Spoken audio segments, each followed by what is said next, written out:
વિરાટકુમાર લલિતભાઈ પટેલ છે। હું ગામ કડરામા, તાલુકો ઓલપાડ, જિલ્લો સુરતનો રહેવાસી છું। મેં ગ્રીન હાઉસ બનાવવા માટે મારા સર્વે નંબર 239 મેં સુરત બગાયત વિભાગ કચેરી ખાતે અરજી કરેલી હતી।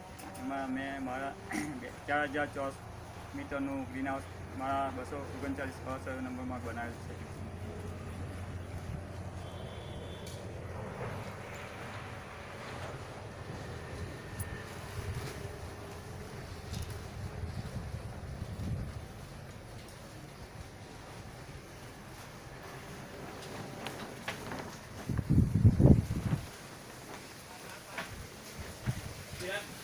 हाँ।